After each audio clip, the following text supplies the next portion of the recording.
पटरानी चौधरी जमिन्दार खेमचरणकी कान्छी श्रीमती थिइन्। उत्तरकोटबाट भागी महत्त्वकी कान्छी छोरी पटरानीलाई खेमचरणले दोस्री श्रीमतीको रूपमा भित्र्याएका थिए। घरमा उनैको बोलवाला थियो। खेमचरण सान, सौकत, खानपिन र ऐयाशीमा केन्द्रित थिए। बरेलीको बरन्डी दारू र लाल झाडीका कालिजका अत्यन्त शौकिन थिए तिनी। टुकटुके मिल, पम्पिङ सेट र ट्र्याक्टर तिनका कमैयाहरूले नै चलाएका थिए। घरायसी काममा तिनलाई उत्ति लगाव थिएन। सके जति रेखदेख गर्ने अभिभारा कान्छी श्रीमती पटरानीकै थाप्लोमा थियो। एक दिन पटरानी चौधरीसँग बात मार्दै बैदार काकाले मलाई देखाएर भने, तुहार घरमे बैठुइया घरमास्टर इहे हो। पटरानीले सोझो नजरले हेरिन्। अच्छा? डोरीको खटिया पारिलो घाममा तेर्स्याउँदै भनिन्, बैठो घरमास्टरवा बाबु। त्यस दिनदेखि म पटरानीको घरमा घरमास्टरवाका रूपमा बस्न थाले। दुईटी लहुण्डीहरूलाई साँझ बिहान पढाएर आफू पढ्न थाले। आज हमरे मछरी मारे जाइटी दादा, यति भनेर बिफनी र गङ्गा थरुनीहरूको साथमा गए माछा मार्न। घोङ्गी फेन खोजके नानो होए, आफ्ना छोरीहरूलाई कराइन् पटरानी। मछरी र घोङ्गी खोज्न थरुनीहरू पुरा हुल बाँधेर जान्थे, प्राय जसो। पटरानी भन्थिन् बैदार काकालाई, घोङ्गी बडा मिठो रहेछ, जब चिक्को तब पता पाइबो हिकार स्वाद। बैदार काका हाँसेर भन्थे, नाइ चिखम। पटरानी बैदार काकालाई एकपटक घुरेर हेर्थिन् अनि भित्र पस्थिन्। प्राय जसो बैदार काका म बस्ने घरमा आइरहन्थे। सन्चो बिसन्चो सोधिरहन्थे। केही चिन्ता नरेस, म छँदैछु है। पटरानी जिस्काउँथिन्, का करे सेक्बे तु? उनी अत्यन्त चलाक मानिस हुन्, कुराका बडा सिपालु। थारू गाउँ प्राय जसो घुमिरहनु उनको दिनचर्या हुन्थ्यो। सबका घरको हालखबर सोध्थे। कैसिन बाटो? भलमन्सा भजनलाल र जमिन्दार खेमचरणसँग तिनले छिट्टै गहिरो दोस्ती गरे। लौटन प्रसाद, सखीराम र महतानेहरूका तिनी प्रिय थिए। थारूहरूलाई अगाडि पछाडि लगाएर हिँड्ने र साँझमा टन्न जाँड खुवाइदिने हुँदा उनीहरू दङ्ग हुन्थे बैदार काकासँग। दिनहुँ जसो जाँड पिउनु थारूहरूको विशेषतै हुन्थ्यो। अझ जाँडकै लागि माघ थारूहरूको प्रिय महिना हुन्थ्यो।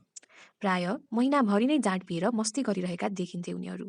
महिनाभरि सुँगुर र बङ्गुरको मासु खानु, ढिक्री पकाउनु, मुसाको चटनी खानु, घोङ्गी चुस्नु र ऋण गरेर पनि जाँड रक्सी पिउनु उनीहरूको जीवनशैली हुन्थ्यो माघमा। रक्सी पिएर कोही कोही सडकमै लडिरहेको भेटिन्थे। बटनियाहरूसँग टाढा टाढा नाचगान र मेलाहरूमा हुल बाँधेर रमाउन गएका देखिन्थे कोही। खानपिन, नाचगान र मस्तीमा निस्फिक्री देखिन्थे उनीहरू। हरेक माघमा थारूहरू सम्पत्ति र शरीरमा आफूलाई आधारित देउँथे। माघको अन्तिम एक दिन बिहानै लौटन देखियो, बैदार काकाको आँगनमा। माघको टिर्याउने जाडोमा उसले दुईटा हातहरू खोकिलामा च्यापेको देखियो। घुँडाभन्दा माथिसम्म मात्रै मैलो काछनी बेरेको थियो। खुट्टामा खट खट बज्ने काठका चप्पल देखिए, हातले बनाएका। जाडोले ऊ टिरिएको थियो। बैदार काकाका आँखामा हेर्दै भन्यो, बाजे महिन बडा कर्रापट्टा, लहुन्डा लहुन्डी ओ जन्निकिन पाल्ना फे मुस्किल पर्ता, और तुम्हार ऋण फेन मै नाइ तिरे सेकम। मुहिम कमैया राख्यौ बाजे, मैं तुम्हार कमैया बैठम, गो कसम। यस दिनदेखि लौटन प्रसाद बैदार काकाको घरमा कमैया भएर काम गर्न थाल्यो। उसकी जन्नी ओर्गान्नी भई। गाई भैँसीको घारीसँगै फुसको बुक्रो बारेर कमैया लौटनको परिवार बैदार काकासँगै बस्न थाल्यो। बिहान भालेको डाकुसँगै उठेर लौटन कहिले खेत जोत्न जान्थ्यो, कहिले काठका पैयावाल लडिया कुदाएर टाढाको जङ्गलमा काठी गर्न जान्थ्यो। पुस माघको महिनातिर राति सडकमा एकनासले हिँडेका सयौं लडियाहरूका बीचमा आफ्नो लडिया पनि हेलिदिन्थ्यो। लौटन कहिले धान बेच्न जाने सयौं लडियामाथि बसेका सङ्घारीका स्वरमा स्वर मिलाउँदै उसले गाएको पनि सुनिन्थ्यो कहिले। करिब 4-5 दिनपछि सत्ती अथवा राजापुरबाट धान बेचेर फर्कन्थ्यो लौटन। गाउँका सयौं साथीहरूसँग गीत गाउँदै चुरे पर्वतमा बाबियो काट्न जान्थ्यो। काममै जिन्दगी निमग्न थियो उसको, न जाडो कहिल्यै, न गर्मी, न बर्सात। सितारमतीसँग कुनै गुनासो थिएन उसको, न कहिल्यै भनामन भयो, न मनमुटाव, न झगडा। उसकी जन्नी सितारमती एक जोडाहा थरुनी थिई। बैदार काकाकी ओर्गान्नीकी रूपमा गोबर सोहोर्नु, आँगन बढार्नु, कोठा सफा गर्नु, भाँडा माझ्नु, पानी भर्नु, खेती स्याहार्नु, कुटाइ पिसाइ गर्नु, बैदार काकाको बिस्तरा लगाउनु, तेल लगाउनु उसैका थाप्लोका कामहरू थिए। दुईटा सिङ्गाने छोरी बोकेर आएकी सितारमतीले 4 वर्षको अन्तरालमा 3वटा छोराहरू जन्माए। कोही भन्थे सितारमतीका छावाहरू त दुरुस्त बैदार बाजे जस्तै छन्। पहाडिनके बिहार त बडा सुग्गुर देखाइ त। परन्तु लौटनलाई यो अनुमान र आरोपसँग कुनै आग्रह थिएन। एक दिन चाहिँ अचम्मको कुरा थाहा पायो उसले। माघको महिना साँझ अबेरसम्म उसैसँग रक्सी खाए मालिक बैदारले। कुखुरा काट्न लगाए, डोकरीमा खुर्सानीको अचार कुट्न लगाए, लौटनकै बुक्रामा अगेना वरिपरि बसेर जाँड पिए। बैदार, लौटन र सितारमतीले। दोकनीमा कुटेको खुर्सानीको अचार थपी थपी खाए बैदारले। लौटन धान बेचेर फर्केको थियो, एकछिन अघि मात्रै। थाकेको छस्, स्वाट्ट पार्दे, सब थकाइ मेटिन्छ, बैदारले थपिरहे। लौटनले पिइरह्यो। राति अबेरसम्म पनि जाँड पिएपछि मतुवार बने तिनैजना। लौटनलाई बढी नै लागेछ सायद। देहरीले बार बनाएको कोठामा अचेत भएर पल्टियो ऊ। राति 3 बजे मुत्न जानलाई लडखडाउँदै जब ऊ बाहिर निस्कने बाटो खोज्न थाल्यो, तब उसका आँखा तिर्मिराए।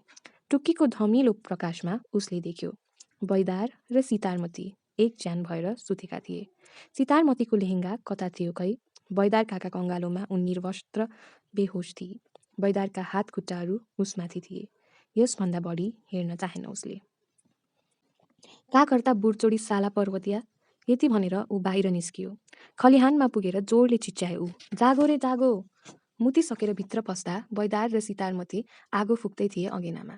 पर कुनातिर निहुरेर लौटनले खै किन हो बन्सरो समात्यो। देखेर बैदार कराए, ऐ लौटन, बात त सुन्छ र, तेरो सौकी र ऋण आजदेखि मिनाहा गरिदिएँ मैले, बुझिस्? अब धान फे नातिरिस मैन बुझले बात। लौटन खडा थियो बैदारका अगाडि। भन्यो, अच्छा? सरासर आफू सुतेको ठाउँमा गएर पल्टियो। सुतेरै ऊ करायो, ऐ सितारमती, यहाँ आ। सितारमती जुरुक्क उठेर गई। बैदार काका अँध्यारोमै निस्किए बाहिर। एकसाथ रक्सी पिउँदा पिउँदै जमिनदार खेमचरणसँग गजबको दोस्ती बनेको बैदार काकाको। उसो त भलमनसा भजनलाल पनि तिनीहरूकै बीचमा देखिन्थ्यो कहिलेकाहीँ। खानपिन र शिकारमा गजबको शौक थियो खेमचरणको। आफ्नो लहरू तयार गर्न लगाएर मल्कानेलाई जब बोलाउन पठाउँथे बैदार कहाँ, दौरा सुरुवाल, नेपाली ढाका टोपी, सफेद चस्मा र टल्किएका जुत्तामा ठाटिएर बडा रवाफका साथ आउँथे बैदार काका। लाल झाडीमा शिकारका लागि प्रस्थान गर्ने उनीहरू लहरुमा बसेर सैर गर्न निस्कन्थे। मल्काने सारथी हुन्थ्यो उनीहरूको। साँझमा कहिले कालिज, कहिले बँदेल र कहिले मृग अवश्य ल्याइ आउँथे। शिकारबाट आएको राति बैदार काकाको बास त्यही हुन्थ्यो, पटरानीकै घरमा। साँझमा मुढा बालिन्थे। आगो ताप्दै अगेना वरिपरि बसेर राजसी ठाँटमा रक्सी खाने जमानाको रवाफ अर्कै थियो।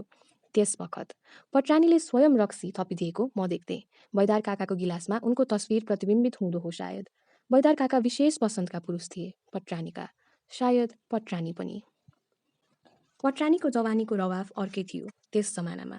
बुट्टेदार लेहेङ्गा, सनलाई टम्म पारेको बुट्टेदार साङ्गुरो ब्लाउज, चाँदीका लाटहरूको माला, हात र खुट्टामा चाँदीकै बाला, गलामा मोतीको हार र कानमा ठुला ढुङ्ग्री। यस्तो पहिरनमा ठेट ठाडुनी देखिन्थिन् पटरानी। त्यति गोरो होइन, ठिकैको वर्ण थियो उनको। शरीर पुष्ट र खन्दिलो, स्वभाव चञ्चल। तर उनका थरुवा खेमचरण ढल्किँदो उमेरका शान्त पुरुष थिए, परिपक्व, भद्र र शालीन स्वभावका। त्यस जमानामा लबेदा, सुरुवाल, जुहारी र नेपाली टोपीमा ठाँटिने मैनापुर भरिका उनी एक्ला थारू थिए। बडा रवाफिलो र शानदार जीवनशैली, परन्तु शिथिल र रुग्ण शरीर थियो उनको।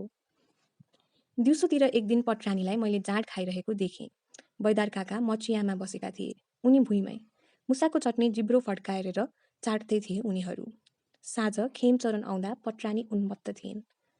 त्यस दिन असाध्यै जाडो थियो, सायद हिउँदको साँझ थियो त्यो। बैदार काका, खेमचरण र भजनलाल रक्सी खाँदै थिए। पटरानी दारू र मासु थपिरहेकी थिइन् तिनैलाई। देशीराम दौडेर आयो ढोकामा। तिनैजनाका गिलासमा हेरेर भन्यो, बर्बाद हुइगिल काका, लौटनवा ओराइ गिल। हँ, कैसिक मरल? तिनैजना आत्तिए। आज सकारे से रक्सी पीले रहे, दिन में फिर जाँड पियल, तब से सुतल रहे। अब भी उकार जाननी लगाई लागल तो ऊ ठंडा हुई गल रहे। मरल मनै, कहाँ से उठिना? उति भनेर देशीराम दौडेर गयो गाउँतिर। बैदार काकाले भने, मोर सौकी फेन डुब्बिल साला। 17 दिनपछि भलमन्साको घरमा गाउँलेहरू जुटे। लौटनको भाइ पल्तु जयराम सँगै बस्यो खैटलीमा। खेमचरण हुक्का तानिरहेका थिए। जालीराम 18-20 वटा खोरियामा जाँड हाल्दै थिए। भलमन्सा भजनलालले प्रस्ताव गरे, सितारमती अभिन जवान बा, पल्टुके फेन भोज नाइन हुइल, तो अब सितारमती पटुल के जन्नी होकर बैठे, कैसिन पल्टु? सबैले पल्टुको अनुहारमा हेरे। मैं का बताऊँ? पल्टु फिस्सा हाँस्यो। जयरामले भने, ठिकै त हो।